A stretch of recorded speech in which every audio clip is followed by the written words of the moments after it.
Welcome back. This is Metropol Business Center. My name is Stephen Kimani, and on this part of the break, we're turning the spotlight to one of the players in Kenya's security management sector. I'm talking about Securex. And a few days ago, the regional security solutions provider confirmed plans to roll out advanced technology-based risk management systems as part of its business growth plans. The firm, which is celebrating its 50th anniversary this year, is banking on technological solutions as a growth pillar for both home and business security clients. I'm now joined by Securex CEO, Sahni, to discuss the firm's plans to venture into tech-based security solutions. Good morning, Tony. Good morning to you. Good morning. Very well. Welcome to Metropol Business Center. And let's first probably just begin with an overview of Securex and the journey over the last 50 years. How has it been like? Securex, my father established this company in 1970 after he retired from the Kenya police. And he first started off being a loss adjuster investigating accidents because he was in the traffic headquarters for over 15 years. And so that was our first idea. First business was traffic, doing accident investigations for transporters, buses, insurance companies, frauds in terms of life insurance claims. And then in 1982, we ventured into security offices, security guarding. And then in 1991 is when I came back from the UK and got involved in the technology business. And we started growing the technology business in 91. So we've been slowly from 3 people. Now we are running over 5,000 people in Kenya and in Uganda. And we just keep on innovating, keep on finding new ways of doing things and trying to see how our customer service levels can be kept to a very high standard. Very well. Now let's turn to something that's very topical in terms of conversation around business and the economy, and that's the COVID-19 pandemic. What impact has the COVID-19 pandemic had on Securex business? I think COVID-19, it's had an impact in more than one way. The first was that when COVID-19 was we started our curfew measures on, I think, around the 15th of March. So we found a lot of our hospitality clients, shopping mall clients, everybody just called us and said, you know what, we are cutting our human resource in terms of security officers. And we lost a lot of numbers within a space of like 2 to 3 weeks. So we were in a situation of panic and did not know what was happening, what had hit us, and what direction to do. So basically, we just got together as a team and started preparing ourselves as to what we do with these people, sending people on leave, trying not to make them redundant, trying not to release them.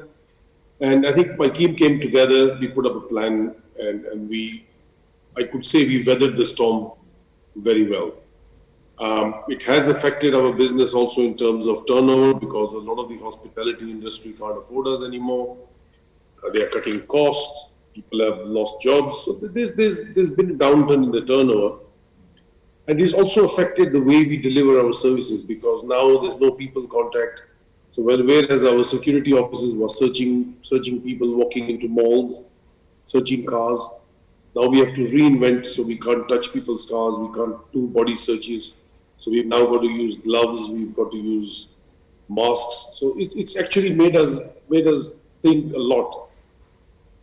Internally, the impact has been is made us innovate. It's made us look at our processes. It's made us look at our systems. It's made us look at how we do things. How can we improve on our processes? How can we become leaner? How can we bring efficiencies? And think of new ideas in terms of security. Good. Let's just shift to now Securex growth phase. And been in the market for the last 50 years, and you're looking to grow into the next 50 years. And technology is part of that. Is really at the core of Securex growth in the next half a century. What are the tech solutions that Securex is looking to offer?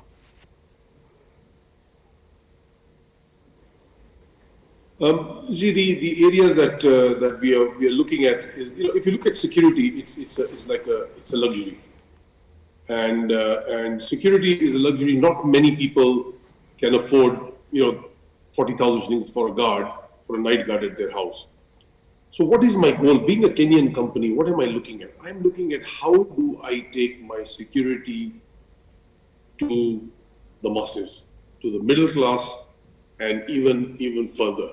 That is really what I am passionate about, and I'm goal-ward.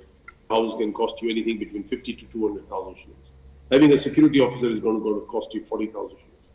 So I am looking at technologies that I can bring out, roll out to the mass market, and we've got some already happening in the R&D space right now, and hopefully we should be hitting that to the market by the end of October, early November. What we have already done is we've launched the first of its kind, a security app, which we are giving our clients, which is a mobile app which gives you rescue on the roads, which gives you security, which gives you a medical ambulance, which gives you fire safety, fire engines. So we've launched that app, and which is a very affordable, at a very affordable cost. So these are the two areas that we are focusing on. And then we are looking at areas of remote monitoring, e-commerce platforms to get to the masses. And that's what my goal is, to get to the masses with my security offerings. How much is Securex looking to invest in terms of getting into the tech space on matters security?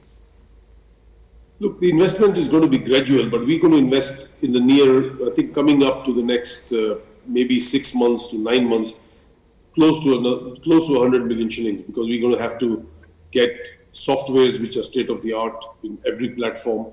We are going to have to develop new apps for mass security, which can be done by apps. We are going to have to hire people who are adequately trained in the IT space. And it was very interesting to hear about Konza and how they are meeting, and I'd love to meet the CEO of Konza and probably go and visit Konza one day. But it's going to be hiring of people with the right skill set, procurement of softwares, investing in hardware, and then rolling out on doing a lot of research and marketing. And it's going to cost us near enough to about 100 million shillings in the next 6 to 9 months. Very well. Now, cybercrime is one of the emerging crimes, and really technology really being used to perpetrate economic crimes, particularly in businesses. Is that an area that Securex is looking to diversify into? Oh, most certainly. I mean, we are in talks with 3 international companies who are currently providing these services to various big brands. I mean, to people, all big brands. We are currently talking to them as to how do we bring those and roll it out to the market here. Because what we will have seen, and I think we all have noticed, is that during COVID, a lot of businesses have gone online. And a lot of businesses have gone online very quickly. And I think, and in the process, there's a lot of loopholes. Some haven't probably done enough to have enough security on their platforms.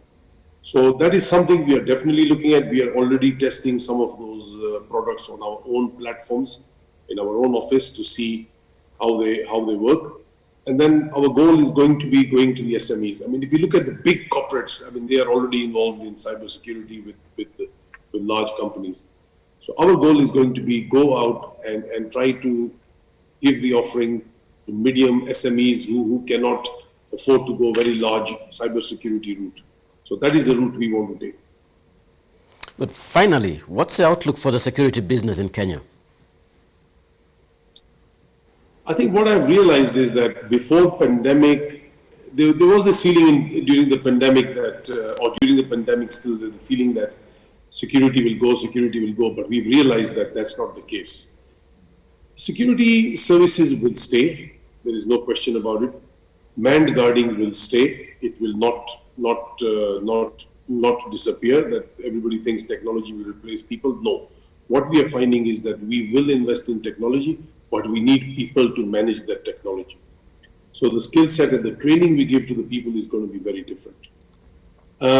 We have tier 1 security companies, which are very few, maybe 3 or 4, who comply by the law. Then we have tier 2 and tier 3, and even as down as tier 4, which don't comply by the law. So the private security regulatory authority is very key in all this, how they bring in the regulations. But then also we have to be very mindful as to what we've gone through in the last 6 months. The figures, the estimates vary. Anything between 3 to 4 million people have lost their jobs in Kenya. So I think we have to be very careful. How do we balance all this? The security industry going forward is here to stay. There will definitely be changes. We may even see some consolidation in the industry, but it will still be a very large component in terms of creating employment in the future.